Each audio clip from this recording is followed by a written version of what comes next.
Hello বন্ধুরা, আজকে here জন্য জামা নিয়ে এসছে পুজোতে আমার মাসি শাশুড়ি, মানে হচ্ছে আমার শাশুড়ি মার বোন। আর এই জামাটা দেখো তো। মা তুমি আগে বলো থ্যাংক ইউ বলো আগে। বলো ওয়েলকাম। এই জামাটা হাতে ধরে থ্যাংক ইউ বলো, এটা ধরো আগে। এটা দেখো তোমার পছন্দ হয়েছে কি দেখো তো। তুমি দেখো মামা। আরে কি আছে ওখানে দেখতে? বাহ, ওই ব্যাস ও আসল জিনিস পেয়ে গেছে ব্যাস। এটা দেখো কি আছে ওতে। আর কি আছে দেখো। আর এইখানে তুমি খাবে? হ্যাঁ, কলাগুলো নিয়ে এই কলা ছিল না, এই দুটো দিয়ে দিয়েছে। মাম্মামের এই ফ্রুটস এনেছে, এই কাজের কাজ, ও ফ্রুটস খেতে ভালোবাসে। এই এই চলে যাচ্ছে, এই চলে যাচ্ছে। আরে এটা দেখো মা কি এনেছে এটা? পছন্দ হয়েছে? বাবা এটা দেখো, এটা দেখো। মা মা মা দিদি ভাই কি সুন্দর তোমার জন্য ড্রেস এনে দিয়েছে, তুমি আস্তে আস্তে খোলো। বাবারে তোমার দাদাকে পাঠিয়ে দিচ্ছে। হিয়া, অভিজিৎ দাদাকে পাঠিয়ে দিচ্ছে। হিয়া একটু হাসো, একটু হাসো।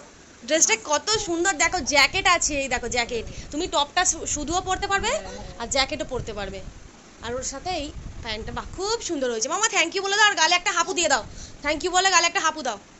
Welcome, most welcome.